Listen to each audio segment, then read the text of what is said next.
Hello, Andy. Great to have you again. It all started with you, so it's your fault. I can blame everything on you. How are you? Excellent. Good, all good here. Thanks for having me on, Les. It's been a while since I done last time. It was probably COVID 2020. Yep, 150 episodes ago. Yeah, yeah. And I'm really enjoying seeing your students progressing. So I'm going to start with a question that actually I think, finished our podcast last time. Okay. Now it's like 3, 4 years later, after you implemented the changes into your teaching style. What are the results? What do you think the students Hmm. do different? Uh, I guess back then I was only really just kind of getting going in my new curriculum. I had been kind of um, injecting a bit of quote unquote Mm. practical karate in my 3K teaching at the same time. But I'm just that 3K stuff is long gone now. And funny, a Facebook memory came up a few weeks ago, and it was something from a number of years ago when I was still doing the 3K, but again, just kind of dabbling in the practical stuff. And I would say the quality of uh, I was seeing in my students from whatever it was 6 years ago is much different now, because almost all my instructional time is focused on practical applications, with the exception of the bit of kata practice that we do. But we're doing pad work, we're doing ground fighting. I incorporate some jujitsu into my curriculum. We're doing some throws. We'll all in. And so I would say for a student I have now that's been training for, let's say, a year and a half, 2 years versus a student I had 5 years ago, the the quality of their martial arts skills is not even comparable. It's just so much better now. So I don't know. Did you see? I put a little summary video on, kind of a highlight reel of one of my students. He's tested for his green belt. I don't know if you saw that one. Yeah, I've seen a couple of your videos recently about the grading systems and how they achieving it and how they're doing. Yeah. So I think Mm. it just if for people who want to get into like step outside their traditional 3K karate approach. It's fun to kind of dabble in some stuff if you want to interject some things into your program. But if you want to get to the point where your students are really getting it and can really apply it with resistance, then it needs to be an integral part of your approach. It can't be something you do 20 minutes a week, one class, right? Yeah. If you're going to do some ground fighting, it has to be done fairly regularly to get proficient at it. If you're going to do even something as simple as striking pads, because a lot of karate people don't hit anything. You need to do it a lot, and I mean, it's no secret to success. I don't think you just need to have an idea of what you're doing as an instructor and let the students put the time in and guide them along the way. Very true, yeah. I noticed one thing. I've seen that on my students, and I can see it from your videos, that the one thing that it's kind of not there anymore is that crisp movements from katas. Yeah, I think that's the thing which is going. So it doesn't look like I doing a pure karate. So yeah, the crisp techniques and positioning of their arms. But straight away you look at them and you see, yeah, they know what they're doing. They might not be doing perfectly, but they know what they're doing and they can use that efficiently. yeah.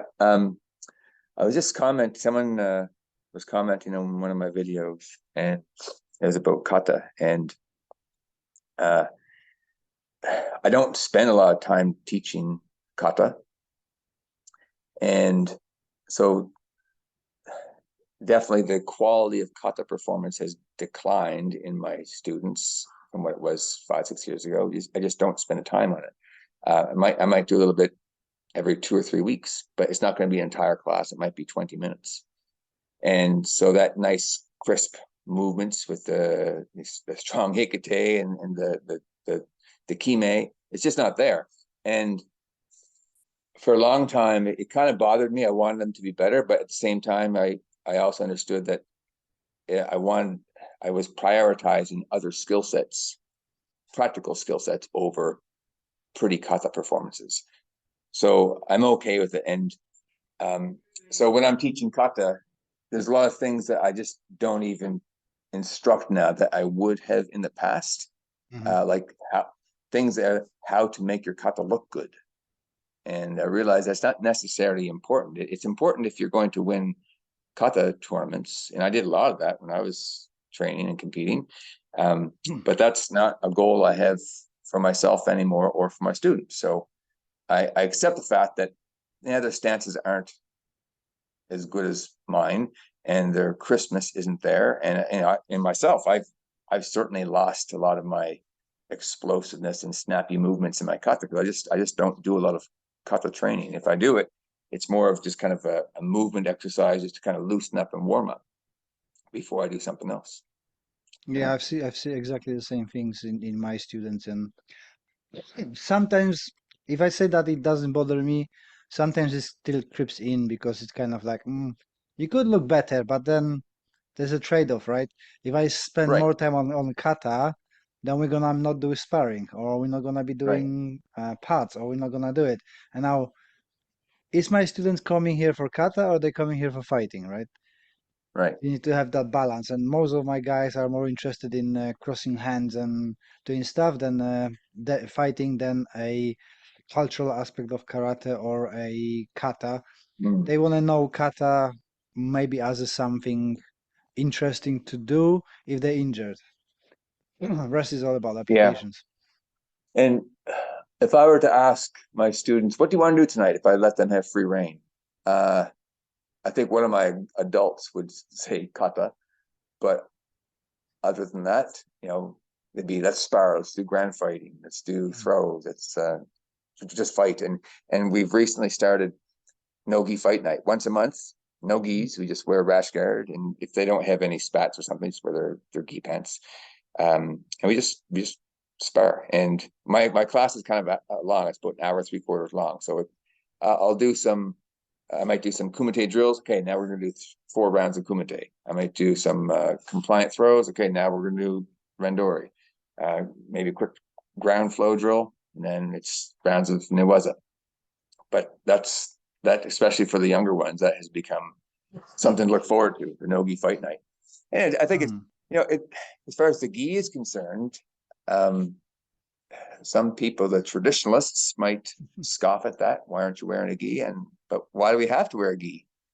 Mm. Because it was only when Funakoshi came to Japan that they started wearing gis, right? They didn't wear them before that. Exactly. I So, see and I go see it ahead. as, being in UK, it's a good example of utilizing their outfit because most of the people wear jackets all the time and you just Yeah. don't rip it all the time.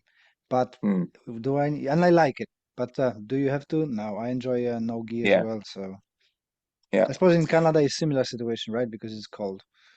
Well, our summers are hot, depends on where you are, but most of the country we have hot summers. But um, in Nova Scotia here, our summers are pretty short. It's still yesterday was one of the warmer days we had at 16 degrees, but it's been like 8, 10 degrees for weeks now. Mm. But you were mentioning a few minutes ago, kata not looking crisp, and are they doing karate? And I ask myself that question sometimes. Am I really teaching karate? But what does karate mean? It's empty hand, right? Mm. It's finding ways to protect yourself, protect others, to fight, whether it be consensual fighting or non-consensual violence. And I think in the true spirit of Okinawa and Teia years and years ago, pre-Japan era, Okinawa was a melting pot of Mm. martial skill, and they would just take what they could learn from others, and it became part of their system, if you will. Not that it was an organized system, but that was the philosophy. This works, let's use that, and that's all I'm doing. But I have a lot more exposure. Well, everyone has more exposure to different approaches and different martial arts now. So I do some jujitsu and I incorporate that. There's a lot of things I'm not going to use from jujitsu in my teaching because it's just not applicable. It might be great for grappler versus grappler, where your kind of head's exposed there to some elbow strikes, and we won't necessarily play with that. We will do some sacrifice throws, but I make sure we have a talk about time and place, right? So you don't want to do sacrifice throw and go to the ground in non-consensual violence, because there's too much potential for someone else intervening. But yeah, so that the crispness that we can get from kata is a karate thing, but you don't need to move like that to have effective striking. That should be obvious to anyone, because you ask a boxer to give him half an hour, try to teach him kata, it's not going to look good. No. They don't have that. They can have fast hands, but they're not going to have that snappiness of a good karateka. And so, which begs the question: when we are striving for those aesthetic ideals in kata, what makes a good kata? What's the purpose? What's to what end? I mean, it's to win kata tournaments, to get your brown belt, but it's not necessarily going to translate into good fighting skills. In fact, we had this conversation before. It's going to teach bad habits. Your chin is up, your posture is straight, you're drawing your hand to your hip with Hikite, and then you have to unlearn all that in order to actually spar. Yeah, going back to what you said about what is karate, and I've got exactly the same thoughts. What is it in what I do that it fits karate? And I firmly believe if karate never went to Japan but become popular, we would be call it a combatives, not Yeah, karate as such, because it fits the self-protection template, at least for me. And I'm sure it will be just another type instead of Krav Maga. It will be karate as a modern self-protection system based yeah, on civilian self-defense. yeah, And I get a lot of I'm kind of in a different position than you in crispness on the kata, because I'm coming from the modern systems like Kyokushin. Sorry, I've got a bit of a cold. Like Kyokushin. So if people from the modern traditional karate look at us, say, "Oh, that's sloppy, that's this," but it's closer to a kickboxing and somewhere in between the proper karate in quotes for those just listening and the modern kickboxing style. So mm. it's difficult, but I think it would be a self-protection system instead of being karate as itself. Yeah, yeah. And that's when I started my current dojo in 2016. And I was still in the 3K then. A bit naively, I thought, yeah, I'm going to do all kinds of kata bunkai. That's all I'm going to do, kata bunkai. And of course, now I realize that that's only a tiny piece of training. It's one of many, many layers. And so we can do some grappling with or without strikes. And it might be kata based, it might not be kata based. It doesn't really matter. If it looks like kata, then great. Your voice disappeared. Yeah. Yeah. Yeah, it's just one of many, many layers. And but funny thing is, and you've done a bit of jiu-jitsu as well, I think. But you'll look at something, oh, it looks like this kata, it looks like that kata. So I guess I can call it karate, but I'm stealing from jiu-jitsu. Yeah. Yeah, there's Was it? I think it was your instructor, I think, or was it Christian Vedava, said, take everything you can learn and call it karate. Is that Christian sensei or yours? that's Christian, yeah, but it makes sense. Yeah, I think it's yeah, Christian. Yeah, a movement is movement, right? right. Yeah, we There's have not two much arms, we we have can two legs. do. Hello. Hi, Lauren. Are you gonna be dancing now? Okay, off you go. You're gonna go to sleep. Sorry for the interruptions. My daughter decided to come and say hello. Okay, go, Laurie. Not listening to me at all. Come on. I don't You can suppose go. you remember me. I slept on your couch Yeah, 2 years ago, year and a half ago. Andy was visiting us. Come on, Lauren. Off you Yeah. go. Yeah, that's Mr. Andy. That's Mr. Andy. They're just I watching the Andy and the Band. There's a program in UK TV, so they loving it. So okay. Andy, is Andy here? You're not gonna sing, are you? Not a good singer. We're all better off if I don't. How do you finding jujitsu in a, our age? I'm finding Mm, that when I started a couple of months ago, going back, and when I dropped my ego to not be tapped out, I relaxed and I decided that, yeah. I'm gonna be tapping early and quickly to prevent injuries. I've got so much more fun and better results in applying the stuff than when I was trying really hard. It's very Mm. bizarre. How old are you now? 44. Yeah, I got a decade on you. I just turned 54. So if it hurts now, it's going to suck in 10 years. But uh, I took a break last summer, focus on my golf game. And a few months ago, I kind of got back into it. I'm just going once a week, really, for the most part. And I switched clubs. The club I was going to was a great club, great instruction. I really liked it. Um, the schedule doesn't work great for me, but a lot of young guys, right? And Mm. they also have a wrestling class. And if you want to get great at grappling and be competitive, it's an awesome club. But I just found it's just someone's tugging on your arm or cranking on your neck. It's one thing if you're 25, you go home, you're a bit sore and you're good the Mm. next day. But when you're in your 50s, those kind of hang with you. So the club I'm going to now, again, it's a great club, a great atmosphere. I know I've known the instructor for quite a while, but it's much more chill. Mm. There's a lot of older guys there, and it's he always tells me, Andy, slow down, you're being too strong, because I am competitive by nature, and even if Mm. I'm with someone who's less experienced, I'm just kind of uh in my mind, I'm toning it down in second gear, but uh Ray, the guy's name is, he thinks I'm going too hard. So Mm. I'm not young enough to go with the young guys hard, but I'm not ready to kind of do Tai Chi Jiu-Jitsu. Yeah, so I need to find some middle ground. I don't know. It's great. I still learn a lot of things there.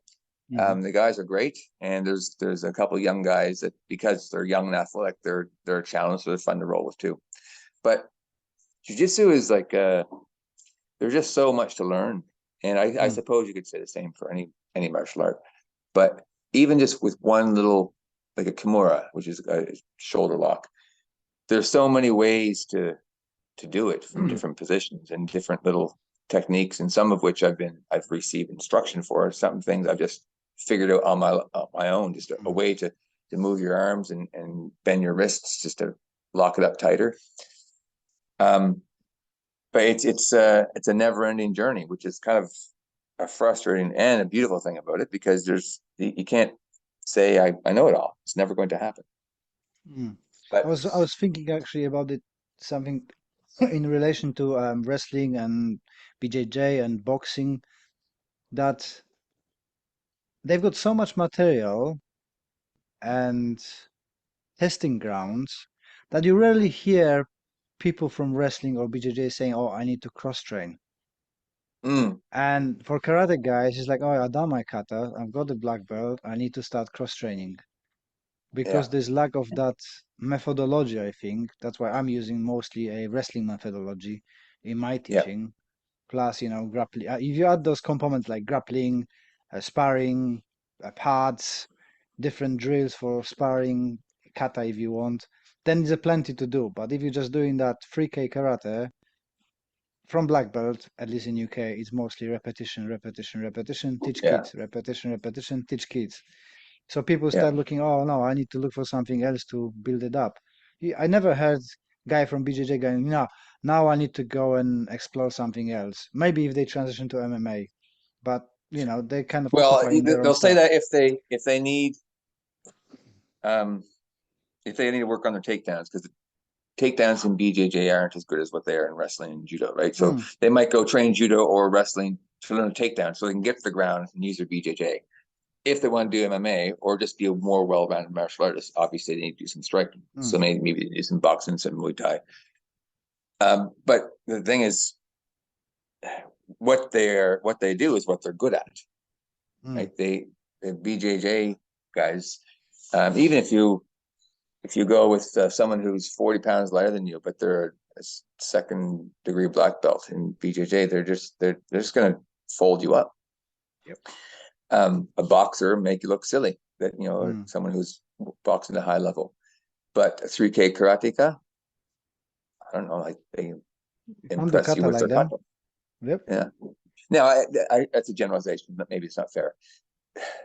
So for the years I did 3K karate, I was also competing, and mostly at the provincial national level. I did one stint as a senior at Worlds, but there are people that can handle themselves, right? They're excellent Mm. fighters, but the skill set is, I would say, it's a narrow skill set. It's in Shotokan at least, and with the WKF, the World Karate Federation, it's sparring at a long distance, Mm. and once you get in close, then they're not as proficient unless they have done some cross training. Yeah. Yeah. So yeah, us the 3K people, you have to cross train, and that's if you go do some grappling, then the light bulbs start going off. Ah, that looks like kata. That looks like this kata. That kata that looks like a jujuki or so-called X block. And on that note, I find I still get excited when I see something and, oh, that looks like basadai. That looks like teki. And Mm. I'll just take that. I'll play with it, and maybe I'll teach it. Maybe even becomes part of my curriculum. But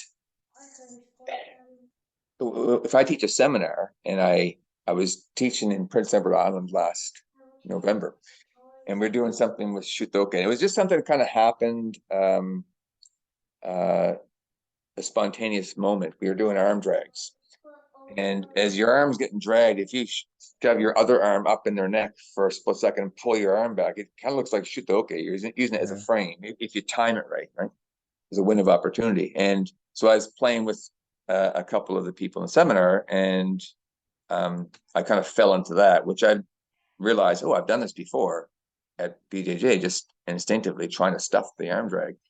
And then I just stopped the class. Look, here's one way we can use Shotokan. It's not a great block for linear punches.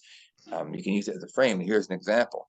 And the host was filming, and I played back the video afterwards after he shared them with me. And there's a young girl, she's probably 18, 20 years old. And I can see her off in the corner of the video, and she's looking at me. I pulled my arms out, and I had what looked like a loose Shotokan. And there's a giant light bulb over her head, right? The mouth drops open, and she tilts her head. But you only get that reaction from karate people, especially those who've never branched outside the traditional approach to karate. If you show that to a BJJ guy, they say, okay, yeah, they might be polite and say it's interesting, but they don't get excited because they don't understand it, and they also haven't trained in a system that didn't make sense for years, doing these dances across the dojo floor for years and years and years, not knowing or not being taught what they meant. And so, but they don't need to, because they just do the drills, they do the applications. Yeah. But it is fun to find those applications in kata. Yeah, for sure. I was gonna ask you, going back to your students, do you think that having your classes within the school curriculum, does make it your students more resilient for like bullying and stuff, especially now transitioning into a more hand to hand? Because my son just started doing martial arts with me and one of his friends, and we're doing not doing karate, we're doing more grappling, well, kicking and punching as well. He's 7 years old, but within 3 months, all the people who've been picking up on him literally stopped suddenly, Oh, just stopped because wow. they are in the same class, and they're practicing arm drags and lifting people on the school break. So everybody went like, well, I don't really want to be dragged and thrown and stuff, so I better leave those two alone. So I was Yeah. wondering if that you can see it on a bigger scale, because you obviously have got the students Mm. coming in quite regularly. Yeah. That's just so for those listening, I have my dojo, my evening club, and I also teach martial arts as part of my school curriculum as a high school teacher. And those kids I have every day for one semester, half the year. And I would say, see, for my young students, well, young for me is teenagers. I don't teach children, but for my teens in my evening club, they are there generally by choice. The high school kids, when they sign up for my course, it's optional. They can take my course, they can take dance, they can take yoga, they can take a traditional phys ed class. They have to take something that counts for phys ed credit. So they may or may not know what they're getting into, right?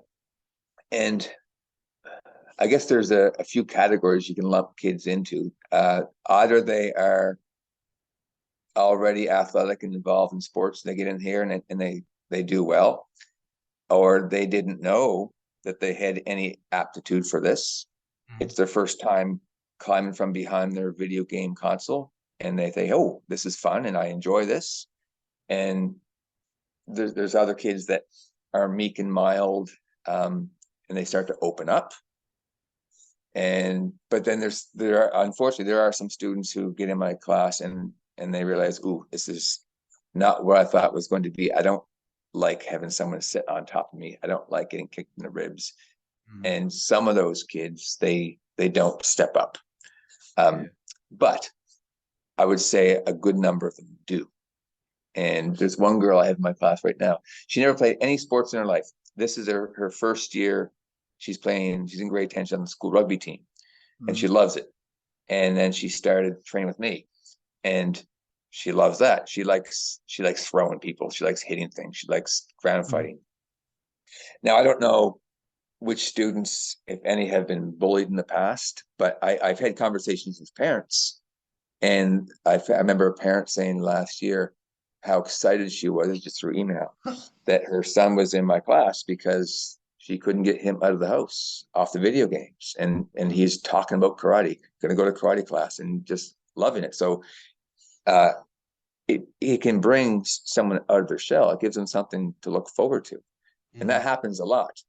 As far as bullying, I mean, the school I teach at, we have 1,800 plus kids, so I don't know what is going on in their lives outside this building, but it definitely can improve a person's confidence for sure. And goes without saying, if they're having some problems, it can translate into more confidence or resolving situations like that. That's nice. Cool to hear about your son. Yeah, well, he wasn't bullied that much. He just somebody Mm, picking on him, and the other his friend is on kind of spectrum, so he's very shy and mm, panicky at the beginning, but he absolutely loves grappling.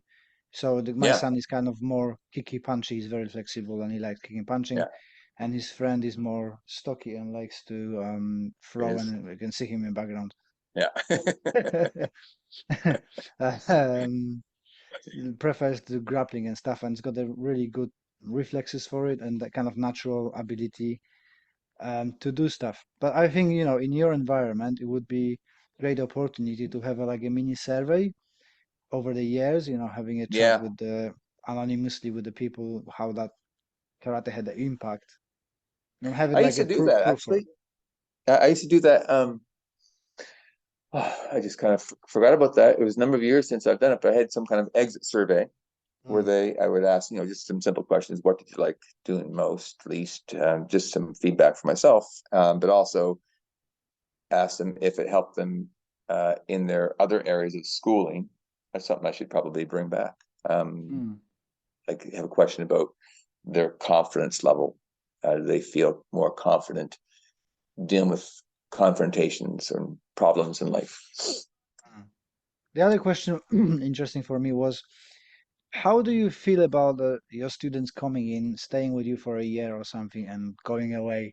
Because I've got few students who have to move away, quit for different reasons, and it's always kind of saddening that you've got such a potential, and you're going away. You're either not doing anything or moving to somebody else. How do you deal with that? Kind of nearly year by year, you've got huge group Yeah. of students leaving. Are you referring to students that Well, choose to not come back train, or their parents are moving away? And just overall, I think because you're yeah. teaching in school, so you go people going through your program, and then they Mm, going to the next higher education or something else? So you're losing that students regularly, or are you Yeah. not attached to it? You just is the job. I it does bother me. And in the community I teach in, I mean, it's kind of a bedroom community. There's not much around here. It's very residential and it's outside the main part of the city. So if I have a student comes in grade 10 and maybe I'm lucky enough to keep them for grade 10, 11, 12, then they graduate and they're off to university or maybe they're staying at home, but they're too busy to train. So it's discouraging to lose students. Whether it be from my dojo, some of my high school students, I had them for one semester, and I try to, you should come train in the club, and some of them will come train in the club while they're also taking the daytime course, and they might stay with me for a couple months, and then but that's the nature of martial arts gyms. The vast majority of them just Mm. they don't stick with it, and it does bother me, but not as much as it used to because I just accept that as a natural occurrence. And like lately, I have maybe 16, 18 students coming for for a class, and that would be by recent numbers pretty decent. Mhm. If a miracle happens, I have 30. But honestly, I don't want 30 anyway because it's just too hard to manage, Yeah. especially if I'm teaching by myself. But the student that shows interest and shows a natural aptitude, it's hard to see them move on, whether it be by choice or other circumstances. But it is what it is.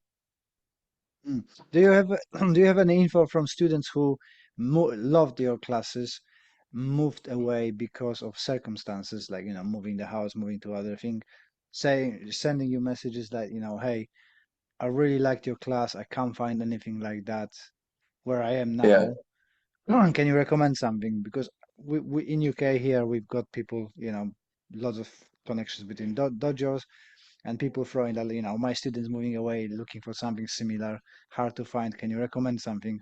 Just wondering if you're starting to have that kind of messages from people. yeah, I have off and on over the years, and um, it's difficult to find a practical karate dojo. There's just not many of us around.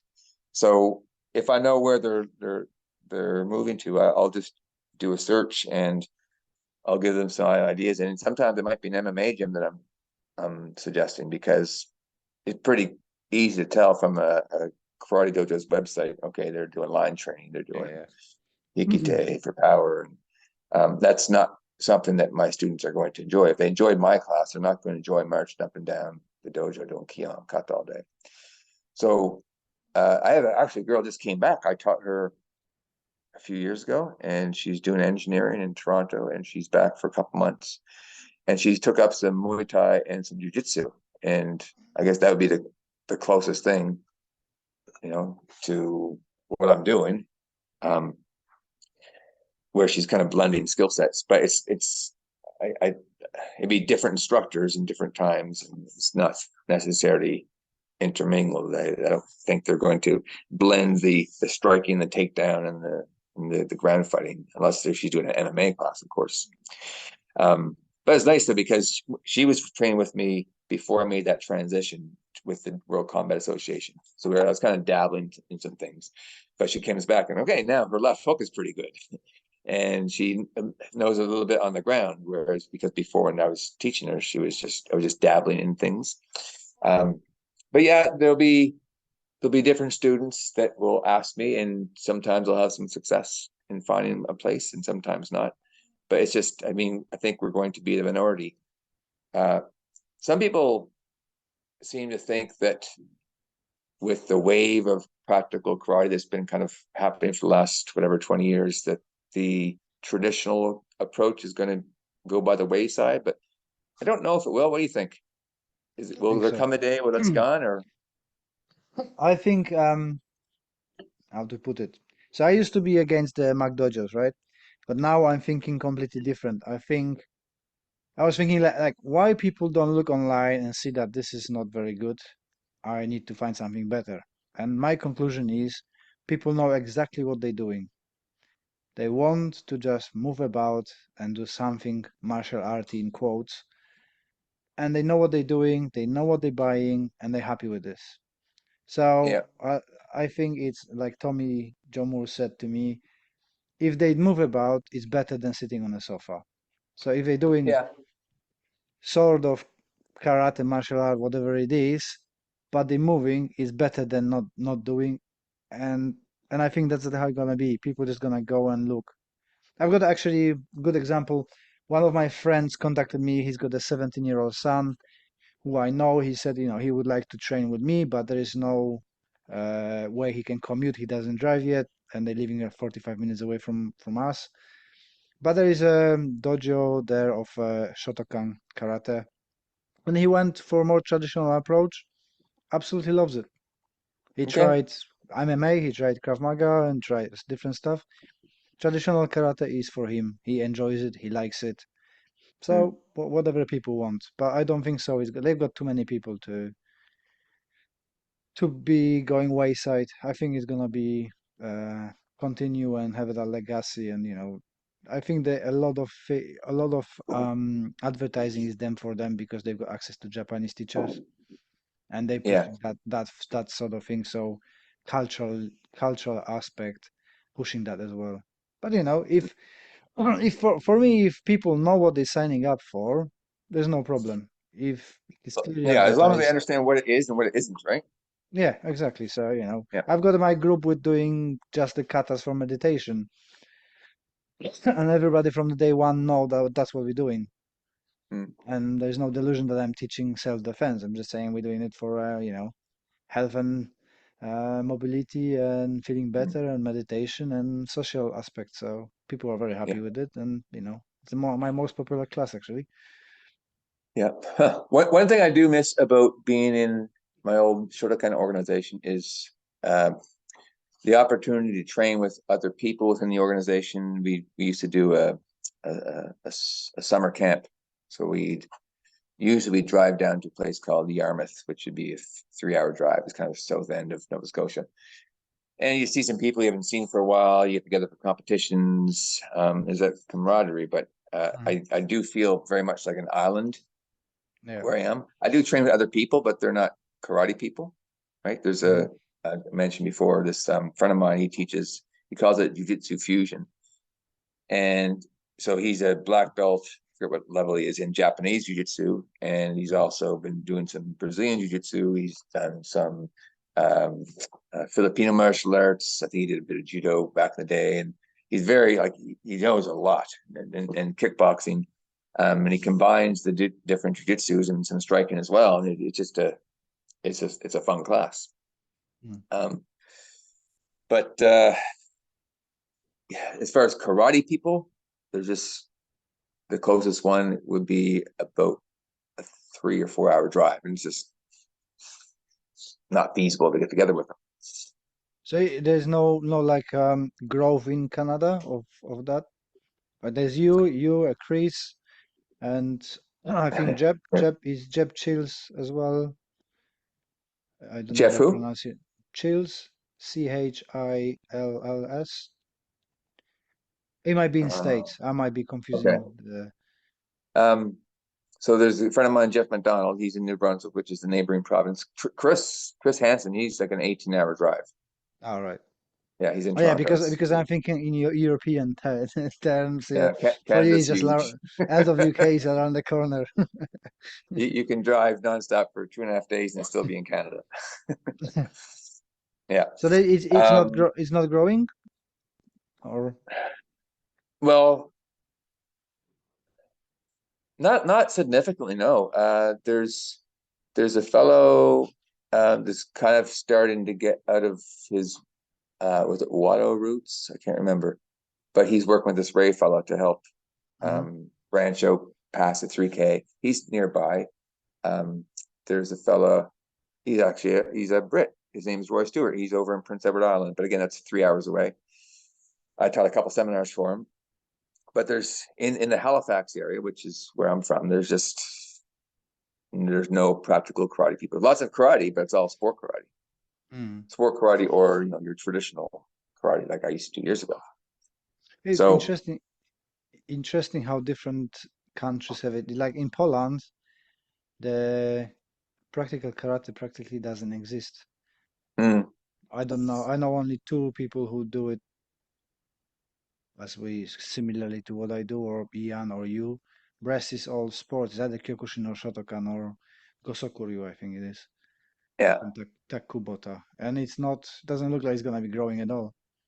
huh, yeah. Now there used to be some Koryu Uchinadi out in Western Canada. There's a couple guys in Alberta. There's a guy in Toronto. But again, they're so far away. I might as well fly to Europe. Yeah, Yeah. speaking of flying to Europe, I was just thinking about it again today, what I was gonna talk to you, and a question popped into me, to my mind. So you started with Ian residentials. Now you recently been again for residential. How do you see your development? Are you following Ian's principles and stuff? Is he the main kind of teacher? Or you started after that, you had that period of transitioning, you learned from Ian, and now is it a Andy's Ryu developing, or you trying to follow Ian? You keep talking, and I'm gonna put the light on because I'm turning completely yellow. Okay. Um, so I certainly Ian was a massive influence, especially when I was just kind of exploring this. Um, Ian and Patrick McCarthy really got me thinking, and I ended up deciding to go with Ian with the World Combat Association. And when I wrote my curriculum, back in 2019, a lot of my drills were Ian's drills, and Mhm. since then I've changed them or replaced them, and that in no way at all reflects negatively on Ian. I mean, I think he's an amazing martial artist. He knows so much, but you start to own things after a while, right? You Mm, start to make things your own, and I would expect my students to do the same thing. So if they ever decided after training with me for 5 or 10 years that they're moving away, they want to set up a dojo, probably initially they're going to do what Andy did. mm, But eventually, if they keep training and keep exploring and keep learning from other people, they're going to put their own spin on things. And I know Ian has said he would never want anyone to call what he does Ian Rue, mm, because when you when you give us something a style and a name, it tends to get etched in stone. And I don't think we should be creating a style for a practical martial art approach, practical karate approach. Right in my curriculum document, I have a phrase that says that this is not etched in stone. This is how I see my approach now, but it's going to evolve. 1 year, 2 years, 5 years from now, it's going to look different because there's things I used to do that I thought, oh, I don't like that anymore. I've replaced it. I've improved it. I've done something. And I think that's what martial arts should be about. The goal should not to be to preserve something. It should be to evolve. mm. Because if you don't evolve and agree to change, you're going to become stagnant. And that comes with Christian Vedava's sensei, take everything you can learn from anyone you can and call it karate, right? So Mm. there's some things I learned in jiu-jitsu that I will steal. My friend Ray, I spoke about, he's done some drills, and his assistant instructor Scott, I've gone to their classes on Sundays, and then Monday night I'm teaching a drill because I liked it and it kind of fit into my philosophy of what karate should look like. And you might tweak something here and there, and we shouldn't be trying to preserve something, which is definitely what the Japanese 3K systems do. This is the way it is. And if you look at the JKA, the ISKF, the SKIF, any of those Japanese Shotokan systems, they're essentially all the same thing. The kihon combinations might look different. There might be some subtle differences in the kata, but at the end of the day, they're doing kata, kihon, kumite. There's nothing revolutionary different about any of it. And I think that's a mistake. because they're stuck in the 1950s. Do you think that in 50 years your students from a different era will be having the same arguments? I don't know if you've seen the Goju video recently. That no, it wasn't like that. No, Andy didn't show it like that. Oh no, he No. completely showed me different. No, you're not right. I'm not. I'm right. You're not right. And Mm. I think that the students of Chojun Miyagi, one does the kata, and then three others saying, but but our Jujiuke was a little bit different. This one, Oh. but nobody looks at it. It depends in, like you said, in which stage of development of his style they've been taught. Because your students from Mm. 5 years ago gonna be knowing Ian's drills as a basis, and now students gonna be knowing Andy's drills. So they all correct that you're teaching them, and what they do is different. But that's how the mistakes in the karate, I think, happened, isn't it? Yeah, I hope that doesn't happen. When I'm teaching kata, there's a older gentleman. He's in his early. I say older. I'm catching up. He's in his early 60s right now, I think, and he's a fourth dan in Kyokushin.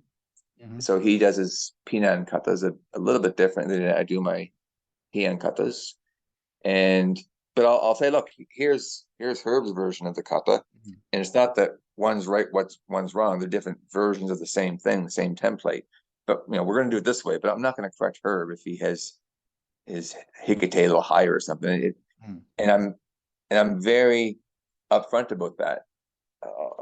In terms of kata, I'll say Jujuki. So I did Shotokan and we cross our wrists. Like if you do a Gedan Jujuki, so your wrists are crossed in front of your belt, your thumbs are Mhm. pointing up.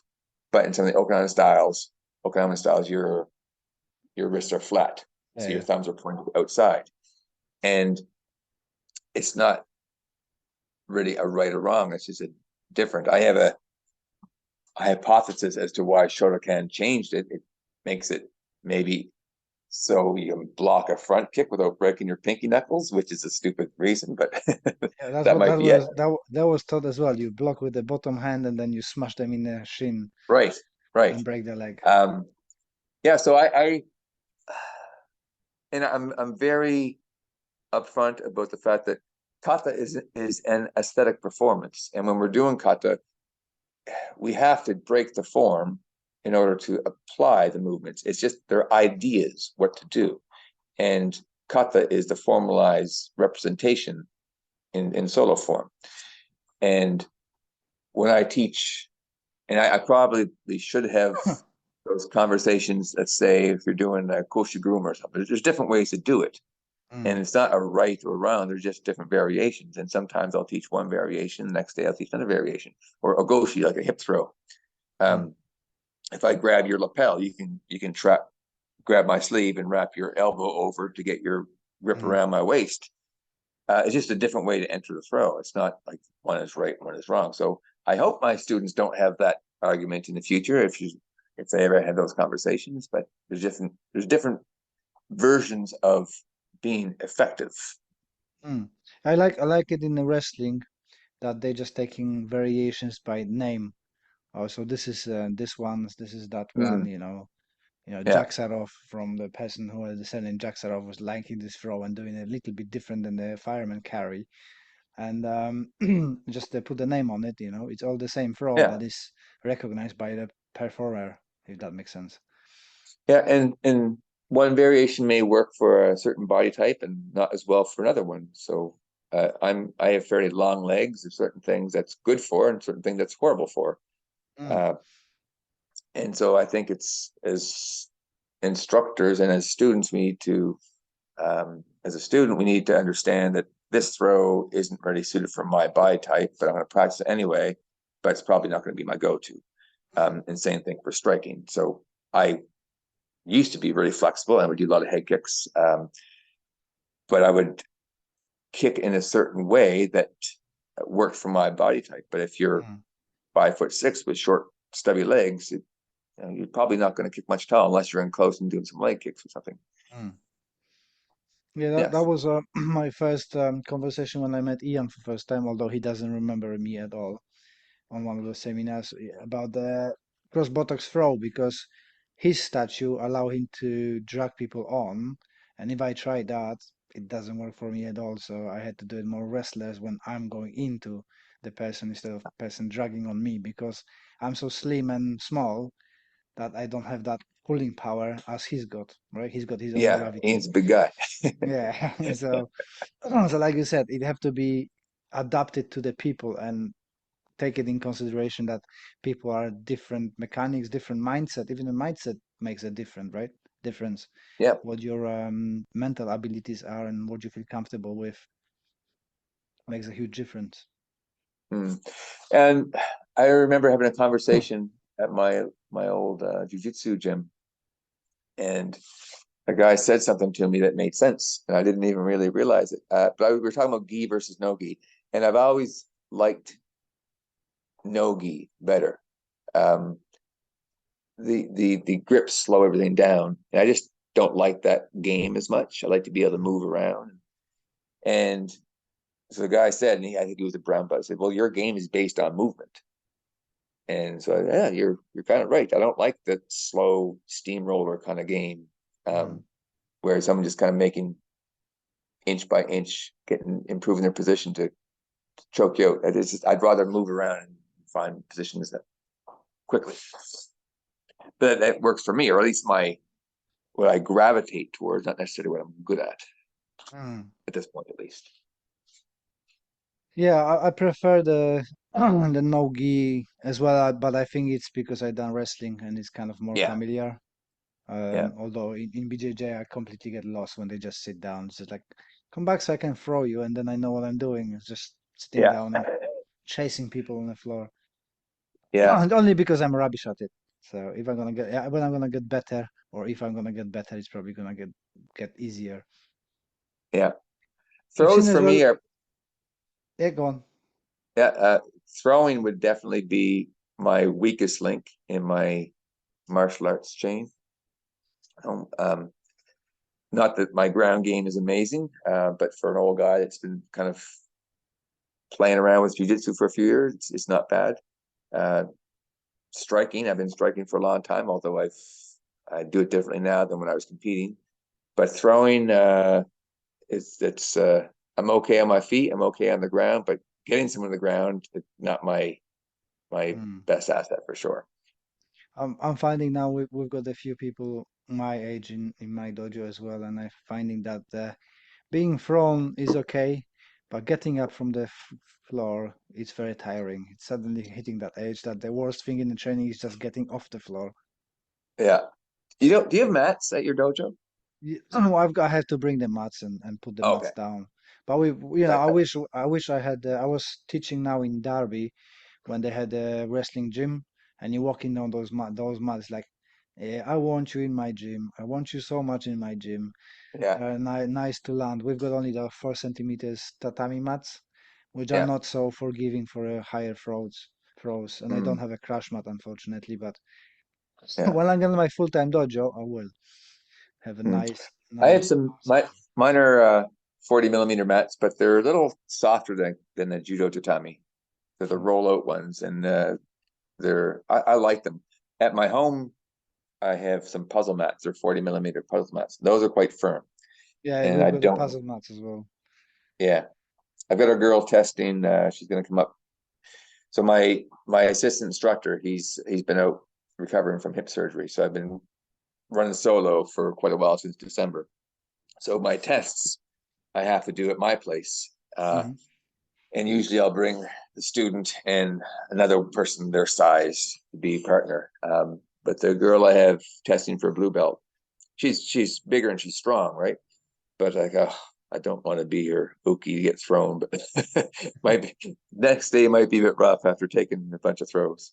I went to a seminar a few weeks ago. Les, it was a Japanese jiu-jitsu seminar, and just by luck, it was all throws. He did like an hour of constant throws over and over and over and over and over. And my break falls were good, but after a while, my something happened to my arm. Now I get tendonitis in my elbow.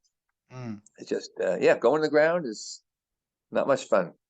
No, it's not. But I think it's worse if you not do it. So I try to regularly do it, at least the break fall Yeah, and stuff like that, just to the body getting unused to it. Is that the word? Um, Mm, forgetting the feeling. So you need yeah, to keep it up so it doesn't forget. yeah. Oh, I've seen Did you you compete starting. when you were wrestling? Pardon? When you were wrestling, did you compete? No, no, never. I've been too old to compete in because my coach's gym was the Olympic wrestling. So me going there, I started when I was 22, so out of age of any use. And if I went with my skills, they just would kill me. Yeah. There's kind of no beginners group of wrestling. You go into Okay. competition and you're 22, you're gonna be just fucking destroyed. There's no Yeah. mercy, no mercy because everybody's fighting to get to the Olympics, right? So every Right. win matters because you're going based Okay. on wins. So Yeah. so no, I never had a, but I compete in judo. I did compete in Okay. judo. And recently, actually, last year we competed in kind of combat karate or combat karate, so Yeah, I opposite saw some footage of groundwork. that. Yeah, it Looked was like fun. nice. Yeah, it was throws allowed, and the group was 40 plus. Oh So yeah. and it was nice because in final I met with my student who is 60, and he had to lose because I told him if you won't lose. If you win, you're walking home. I was like 3 hours drive, so he's okay. I'm not. I don't want to walk. So yes. What level of contact did they allow for the strikes? It was semi-contact, Okay. but continuous. Hmm. So obviously, after a few minutes, it started to be a bit harder. And were you allowed to strike while you're in the clinch or on the ground? I can't remember from the videos. You could do a little bit, but only to the body. And there Okay. was the rules wasn't very clearly explained. They only started it was second year, so they changing the rule set. And they said that you know contact is allowed, low kicks are allowed, and so on and so on. But at least I didn't see it anywhere in the rules that you cannot kick knees in clinch. Obviously, I done it, so they said, well, we might have to disqualify you, but the guy was okay, went through. And you couldn't do knee right on the floor, which I done as well. So they Oh, said, "Well, don't do it. You really? could No knee right. lay down and hold, but knee on the belly was not allowed, which is my Okay. kind of naturally, you go to certain things naturally, right? Yeah. I don't Yeah. even know how I just end up holding his arms and kneeling on him. So I was told off by that. But when you're starting a type of competition and any kind of seminars and stuff, and you're learning on the road, right? You cannot Yeah. predict everything, and you've got gaps in the game. So I'm sure this year is gonna be much better. Actually, it might be. It's actually next month, I think. But Hmm. I'm only I'm teaching somewhere, so I can't take part. Okay. But it was good fun, and I took my team of all farts. So I think I was the youngest. For some, it was the first time competing. Others have a break of 30 years of competing, but no injuries happened. Everybody came back with, reflections on it. The consensus was I'm half less than I think I am, because some people got beaten, some people won. But I think it's valuable experience for people to go and be under pressure to test their skills, right? Especially when it's Yeah. contact with throwing, takedowns, and a little bit groundwork. It changes the game. Yeah, for sure. So how do they determine winner? I mean, if there's a submission, obviously, there's the winner. But if there's no submission, how do they determine winner? So they've been determining kind of a overall dominance. And if you've been holding people on the floor and they've been kind of hopeless, then you get a point and Okay. stuff like that. So I'm not sure how it was. To be honest, it wasn't very clear to me, but Hmm. it seems to be fair. Every single time, I think only once I kind of disagree on the result, but very fair judging, which is unusual because usually Hmm. people prefer their own team, and had a feeling or impression that they've been harsher on their own students, which is nice to see. And I Yeah. highly recommend. They only started, so it was about 200 people. But they're growing, and Steve Goodhand, shout out to Steve. He's doing the best to make it better every year. and he Good. does a lot as well with like wrestlers. I think this Sunday they had a Olympic wrestler teaching for them the open seminar with him as well. So he does a lot of stuff for like kickboxing, striking, takedowns, and groundwork as well. So definitely, Mm, if people are in UK, it's worth to go for this competition. And if it grows, it's gonna be better for all of us having a platform that we can actually test the practical karate. hmm. Awesome. So, so kind of nearly an MMA, but a bit less than that, so you don't have to commit that much. And Yeah. I enjoyed it, you know. But I see that you starting doing a lot of more seminars. I see you're gonna be teaching it, Chris, in a couple of weeks. Yeah. That's July 6th at my dojo. Yeah, we need to start talking about what we're going to do. So just a short day, 4 hours. I'm going to do the first 2 hours, and Chris is going to take over. And then after that, I'm heading to PEI, Prince Edward Island in Eastern Canada as well. And that's Roy Stewart, who I mentioned. Mhm. He is a Shotokan guy from the UK, and he's with the WCA now, kind of making that transition. He's Mhm. still with his old 3K group as well, though. And I also have a guy, a fellow named Cameron Dickinson. He used to train at my old Shotokan dojo, and he moved to Toronto, where Chris is from, a Mhm. number of years ago, and he ended up taking Wado Ryu for some reason. And he also is trying to get away from the 3K stuff. He has joined the WCA. He has his curriculum all written. And he's just kind of getting going. And he's bringing some of his black belts down, and maybe some of them brown belts, but he has a number of students that are testing for some level of black belt. And he asked me to help administer his test. Oh, cool. So on Saturday of that weekend, we're going to have a seminar. I'm going to teach that, and maybe hopefully we'll have some other people join us. And then Sunday is the Dan test. So that's Mm. something else to look forward to. So yeah, busy July for me. Mm. So how do you finding transitioning now to more being a seminar teacher? I haven't done a ton of seminars. I do. I like it because I think sometimes I don't know how this is going to cross, but sometimes your students might kind of take things for granted what they have, and so but if you take the same kind of ideas to a brand new group, it might be more impactful for them. So I do enjoy teaching seminars. I have 1 year left of teaching in high school, so I think I might like to do some more seminar teaching in Mhm. my retirement. Um, I taught one. There's an interesting one I participated in back in I think it was March. Again, this fellow Ray McKinnon, a friend of mine, he had 7 instructors in teaching. Mhm. I was one of them, but I was the only karate guy. All the other ones were either Brazilian jiu-jitsu or Japanese jiu-jitsu.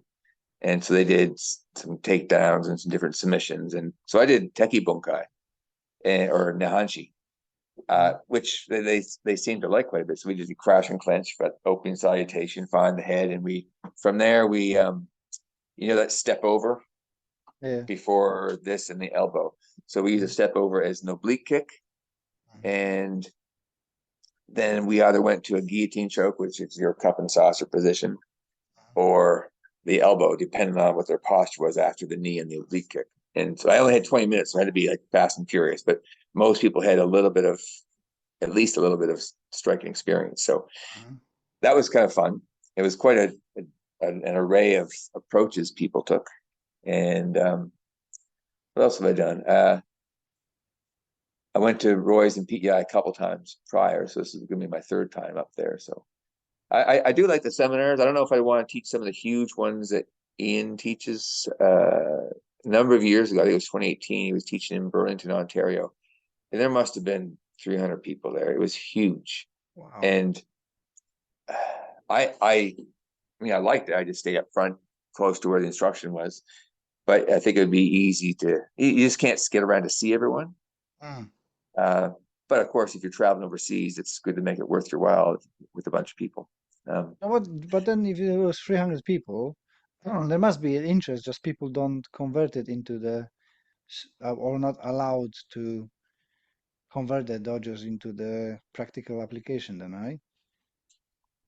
Yeah, so I met a few of them. Actually, there's some guys that I competed with years ago, but they might be 3K karate guys that are just they're Yeah, interested yeah. in this, and they might not do anything with it when they go back teaching. It might just be for their own development.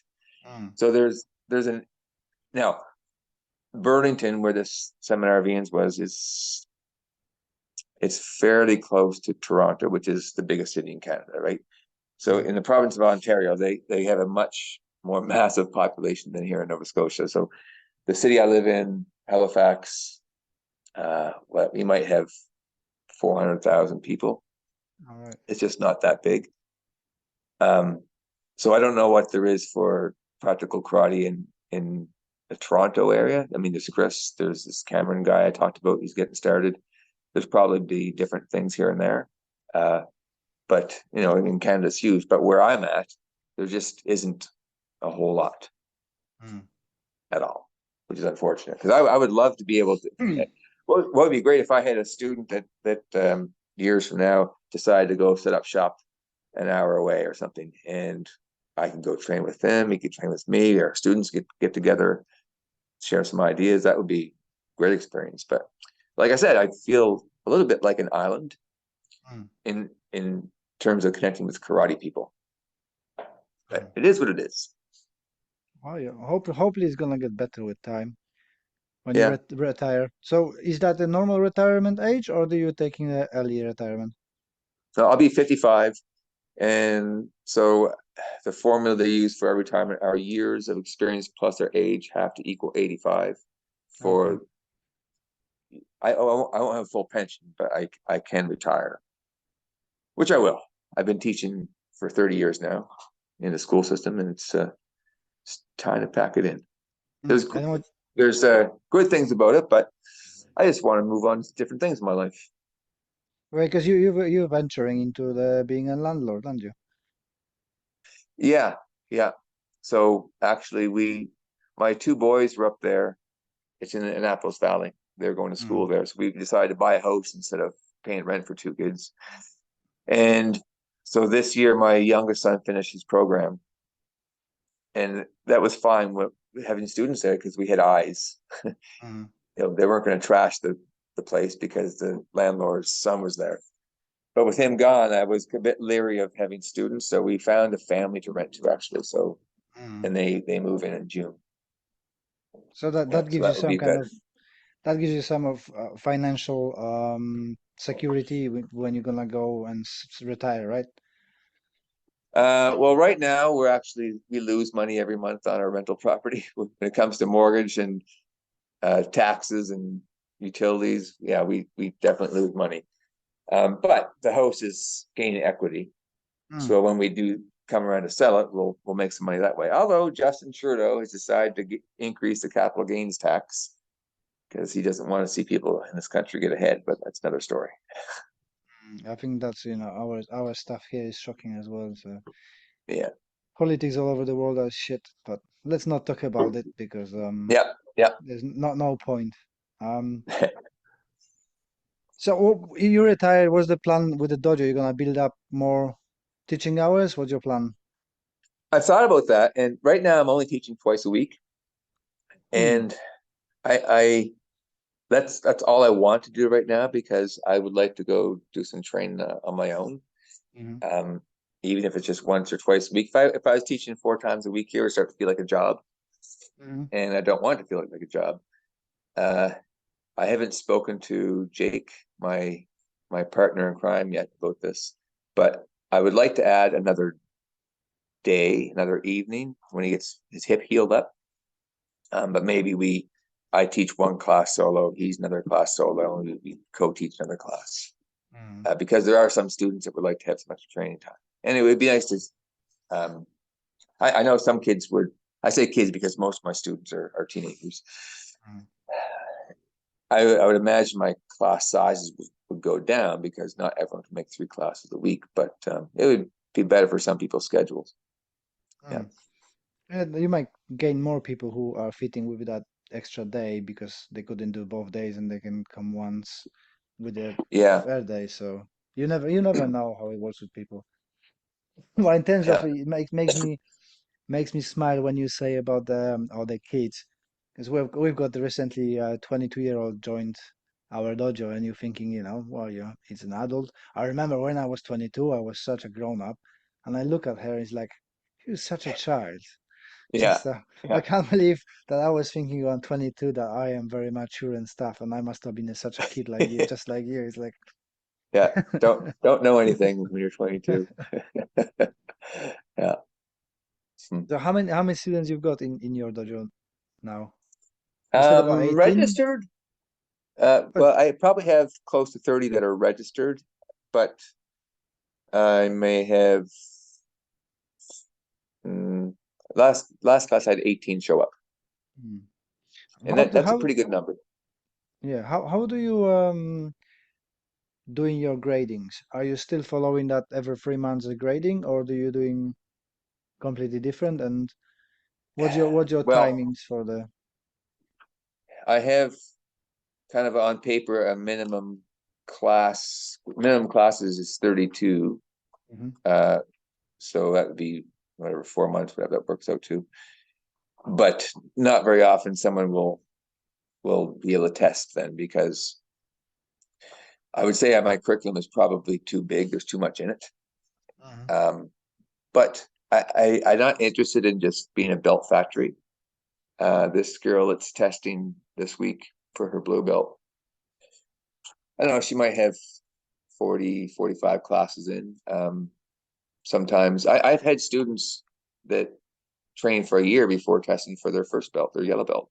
Mm. So it's kind of combination of time in, uh, how hard you're working, your skill level, obviously. Um, I'm not going to test someone who I don't think will pass. Right? So I know this girl, she's going to do fine, and she has her strengths and her weaknesses, but she's going to do great. She can hit like a mule. She can do some throws. She's getting pretty good on the ground. She'll be fine. Her kata's not going to win any competitions, but it's improving. Um, so I have a boy, well, Chen, the boy who just tested for his green belt. He's actually taken my high school course as well as training with me in the evenings. Mm. So he's training 7 times a week right now. Yeah. And so when he's with all these white belts in my high school class, I'll say, okay, Jen, you do this, because he doesn't need to do jab cross 100 times to figure that Mm. out. So you're going to do jab cross, switch kick, and then elbow or something. Uh, so I actually tested him in terms of timeline much sooner than would be the norm, because he's at so many classes, and it didn't make sense to have him wait any longer for his green belt. For sure. Yeah. So, but when I was going through the ranks in my 3K organization, basically it was every 4 months there was a test. And back at the beginning, my sensei wasn't allowed to do the tests himself. So there was one of two of the head guys would come down to the city. And yeah, every 4 months you get your yellow, get your orange, green, just boom, boom, boom, just work through the belts. And um, I don't see a lot of value in that if it's just a scheduled thing. I think it should be like when you're ready. For And there sure. needs to be more to a test than doing a pretty kata and kihon and some step sparring too. But that's, yeah. So how does it work with your in school? Are you awarding them belts, or they just having a pass, or because Okay. obviously you've got your program, so you don't have enough time to do them from white belt to the black belt. How does that No. work for you? So I don't know what it's like in UK, but our high schools are semestered here. So Hmm. they're 5 month semesters. So right now we're in semester two, of course, February to June.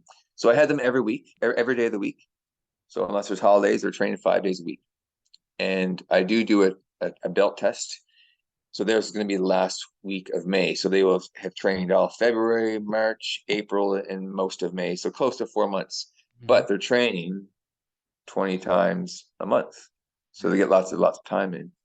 So because it's a high school course, I have to give marks. Hmm. So I break the marks into two categories. There's the physical skills and there's a theory. So in the theory section, they did a little essay on the dojo kun. Hmm. So in Shotokan, it was seek perfection of character, be faithful, endeavor, respect others, refrain from violent behavior. So they had to talk about what those things mean, and then do a reflection on, give an example of a time where they did show that they were following Dojokun, and a time in their life where they screwed up, right? Mhm. And they go through the different parts of Dojokun like that. We did recently a little lesson on the Criminal Code of Canada. So the criminal code as it's applied. So if you're getting attacked in the street and you defend yourself, well, they can still take you to court and charge you for assault, let's say. So you go to court and we look at the criminal code and how the court would apply the criminal code to determine whether you're going to be acquitted or found guilty. And of course, there's a disclaimer, I'm not a lawyer and situations are very gray. So I gave them a scenario basically, and they had to go through each piece of the criminal code and in their unprofessional opinion, say whether they were justified or not justified in doing what they did. And there's another couple of little assignments like purpose of angles and kata, but then the bulk of the mark is going to be on their physical skills. So first thing I did, I think, was shoulder rolls.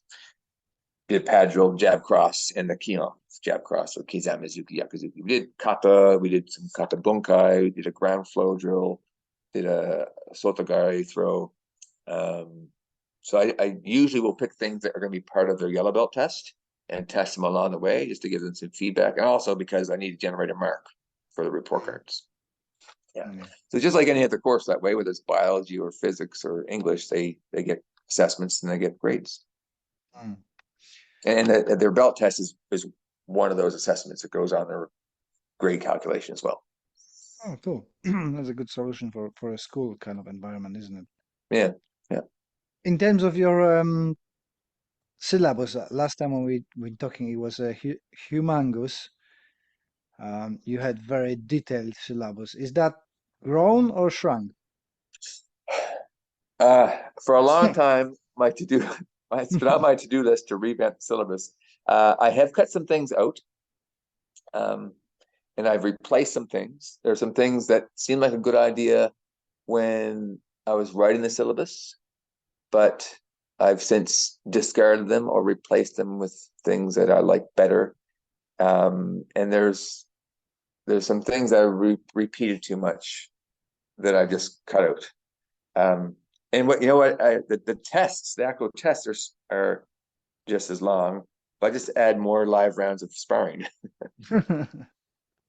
So if you look at that video on my YouTube channel with Chen's green belt test, the last thing he did, I can only do this when he's testing at my place. I have a heavy bag, is a 1 minute burnout. So after he's done his kihon, his pad drill, his kata, his tagumi, his throwing, his ground drills, everything, his knife defense, and his kumite sparring, his throwing sparring, his ground fighting sparring, then there's a 1 minute burnout and he has to just wail in the bag for the final minute. This is that 2 hour mark. And he's just about dying, but he keeps pushing himself. This is kind of cool to watch. Yeah, it's nice to see when people pushing. On our recent test, we had Danny, the autistic student, going for a first down, and Martin, the 60 plus, going for a second down. And yeah, Martin unfortunately collapsed from exhaustion. It wasn't that the fighting was so hard, but he was so stressed about it that he just gas out. Didn't breathe Yeah, properly for all the stuff and just gas out. But yeah, had a bit of a break and pushed through and done exceptionally well. So well good. deserved, and that's what you So how long what I. Hmm? how long was he training with you to before he went for a black belt test? Oh, Martin's training with me since 2007, and he done his Oh, a long time. first done he made 2018, and then the second done this last year. So, Okay. but we're not rushing it. The belt for us is the side outcome of training. So I only grade people once a year. I completely done it like BJJ. So up to black belt, there's no tests. It's me every year Oh, assessing and saying, okay, well, you're fitting within my syllabus as the belt. yeah, But most of them are just like, I don't need it. Because yeah. like Gary, one of my students who keeps getting upset with me because I gave him actually last week they had a gradings, and he got a brown belt, and he's very upset because he said it's not his favorite color. His favorite color is white, and I keep giving him different colors except white. So, Yeah, so I'm very fortunate that the culture in my dojo is that I've got the people who are mature, so they know why yeah, they are there. They're not there for belts. It doesn't excite them. Of course, it's a good to get the certification and stuff. Everybody's happy with that, right? But there's no yeah, pressure. I never had a person asking me, "Oh, when can I do grading? When I'm gonna get next belt?" There's no such thing. Although we've got a sorry, guy from Shitoryu, or I think it's Shitoryu, from States joined us first dan, and is actually really good uh, in grappling, in striking and stuff. But I think he's just not naturally talented. He didn't say that they yeah, had much of this, and he's got that light bulbs when we do something in pairs, and I say, "Oh, this is from that kata. We're going for this kata." It's like, wow, yeah, I see it now. I see it now. So but he's really good. He's very good. So yeah. nice to see people coming from different styles and being all around it and really having good time with us, and as like you said with your student, he's doing completely different kata, so he's doing a hanchi completely Mm, different to me, and I said just use your style, you're a yeah. first dan, you've done your stuff. There's not my position to change your kata and mix up what you have in your head, but only thing I want you to think about that kata and show me some logical bunkai that you can use for it. So Mm, that's his job now to think about it, how he apply it, and I can see that he's coming a bit earlier and he's working on it, and you see he's not working on kata, but he's going there and thinking how did I go in there, how would I use that, and he's doing a leaps of progression. Just mm. sometimes it is just you give people a spark of thinking, and then they can take it themselves farther and farther. Yeah. So so I'm It's gonna really plug happy my with that. phone in, starting to die. That's all right. So Yeah, if you spark that right direction of thinking, people can figure out a lot of things themselves. yeah. Um, back to the kata thing, people doing kata differently. I've got another guy who has done wado, and he had a different way of doing his kata. So pinan nidan. When Mm, you're doing these, you stand up tall, right? yeah. So I would do them with my knee straight, but he was taught knees bent, and I'm not going to correct that. It just doesn't really Mm, matter. You stand up tall, knees are slightly bent straight. Doesn't matter to me. But I might point it out to my students, hey, this is a different way to do it. mm. And if he does that for his test, it doesn't really matter. Now there's some other parts of Kata are totally different than the Shotokan version. So those ones I'll say, well, this is the way we're going to do it. Otherwise, it's like the angles are completely different, and Yeah, yeah, you draw a line somewhere, right? yeah, Yeah, yeah. but but I can distinctly remember training with one of the Japanese masters, and he was talking about back knee in Zenkutsudashi, front Mhm. stance. So it's supposed to be straight to do it correctly. Um, but some people they don't have the. If you look at my knee, if I didn't have my gi pants hiding it, my knee's bent. It feels so unnatural to keep it straight because I have to really exert a lot of force to straighten it out. Mm, So this master was saying, um, you got to understand your body type, move according to your body type, and you may not be able to do this. But then in the same seminar, he's correcting people for the back knee not being straight in Kutsudashi. So it's mm. he says it's okay, but then it's not okay when it comes time to test. Well, Yeah, people make it up as they go, right?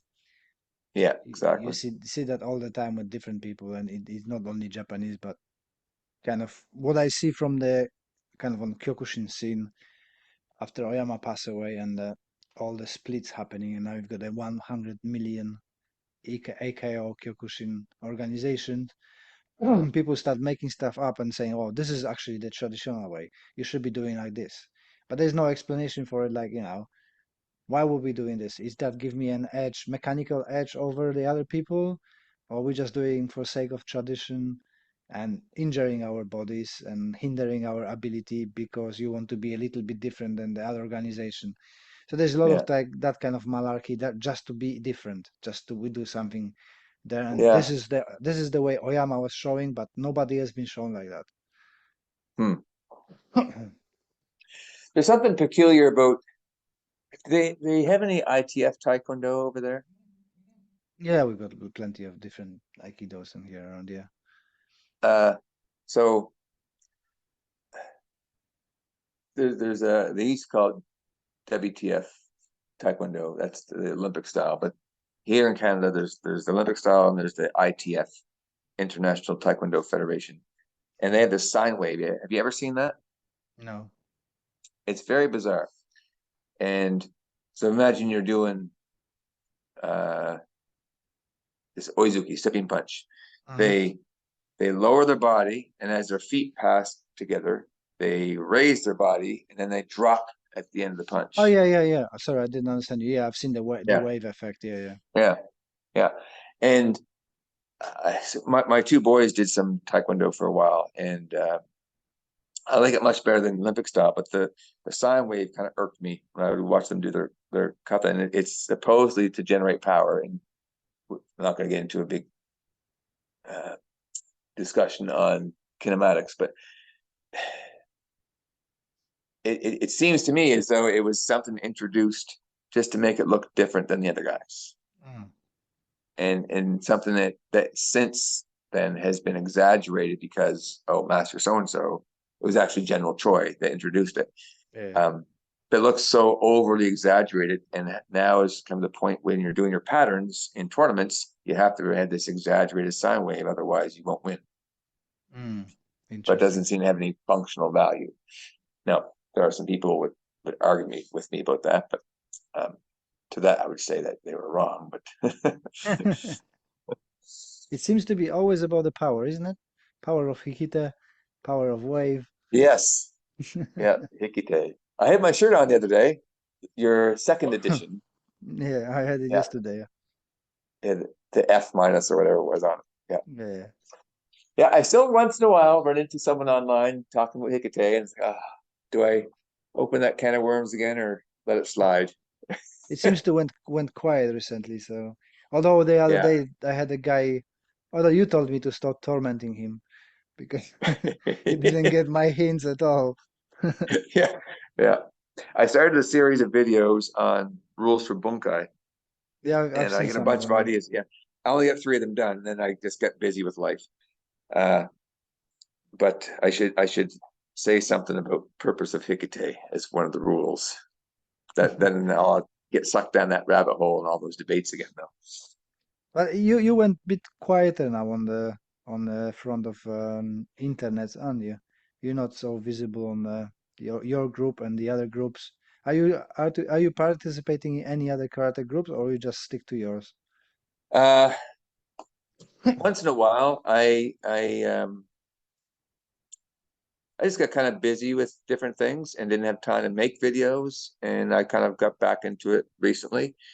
And I'll post some on things once in a while, but I just I suppose earlier in my learning curve, Mm, I was more eager to discuss and debate with people, but it's the same thing over and over now, and I just get tired of mm, it. So yeah. sometimes I'll bite and sometimes I won't. There was a video I saw. This was last year, and it was from an old Chuck Norris movie. Mm, And so Chuck Norris did, I guess, Tang Sudo, I think, right? yeah. And so they're doing their katas or whatever they call them in Korean, hyun. And Chuck Norris, one of his students, is a young boy, and he takes him aside, and they're watching the class, and they're doing their katas, and he says something to the effect, "What they're doing is kata, and it's fighting imaginary opponents." So I made a comment, LOL. Even Chuck Norris doesn't know the real meaning of kata, and Mhm. it was not a dig at all. It was meant to be a joke. It was in a karate form. And this guy, oh my gosh, he absolutely lost it. And I, he just absolutely would not listen to reason, not even listen to an argument. And I even provided some quotes by people like Mabuni. Mm. Don't be fooled in the embus into the kata. Just because a kata moves in 8 direction doesn't mean you're fighting 8 opponents, something like that, Mm. right? Yeah. And I just would not hear anything of it other than the fact that who am I to question Chuck Norris? Yeah. So I made a little video response on that one. What did I call that video? Don't get blinded by your ego. Yeah. Mm. And you know, Yeah. on that matter, we can all be wrong on different things, but I was one of those people that would say, no, it's for multiple opponents. No, Hikite's for power, right? Because that's Mm. what I was taught, and that's what I was led to believe. I say, and I would propagate those myths myself. But I've not recently, but I eventually I came to see the light that a lot of things that are taught in the traditional martial arts are just fallacies, and I've come to understand that. So I think that people like you and myself are in a position where we can speak to some level of authority because we've been on the other side before, that we Mm. drank the Kool-Aid and now we understand it for what it is. Yeah. There's there's that everybody says that martial arts are good for a honor, diligence, and Mm. ego keeping in check, but kind of you see online and it's kind of opposite. I lost a lot of respect for very highly respect people after Yeah, seeing their conversation with people on the forum. So I'm only in the three groups: your group, Bunkai Bastards group, and my Karate for Mental Health group. And rest, wherever I pick from time to time, it puts me off right off. Just reading people yeah, comments, and I sometimes yeah, throw my video there, and it's just like I don't even want to read. There's no yeah. point. It's we do have to also be aware that when we're in those groups, like when I'm in my group, especially a few years ago, there's like 11,000 members in there now, Mm. which is not massive, but it's respectable. But when I had like 2,000, 3,000 members, it was an echo chamber, and I understood Mm. that. So if I put something out there, all the comments are so positive. Yeah. Uh, but then if I went to another group that was huge, like the nerds group, Mm. uh, there might be some negativity. And and eventually I came to a point where I could look at a negative comment, and even if it was nasty, I could recognize it either as just it's bullshit, they're just flexing, they don't know what they're talking about, Mm. or they actually had something that I could learn from, and Mm. maybe they just didn't go about it in a very nice way.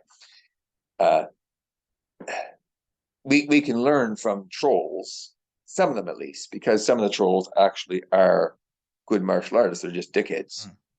right? And Mm. they don't know how to give constructive feedback.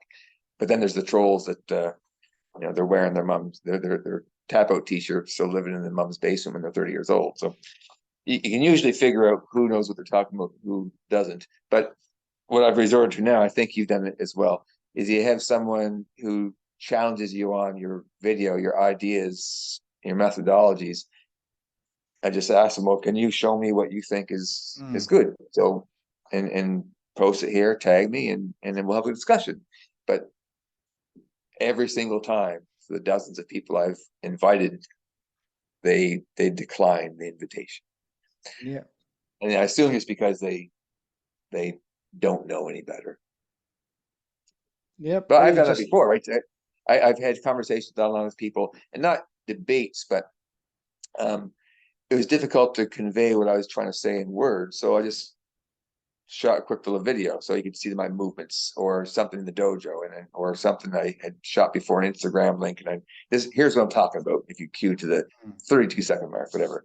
But a lot of these trolls, they just refuse to do anything that well, they're confronted with their cognitive dissonance, right?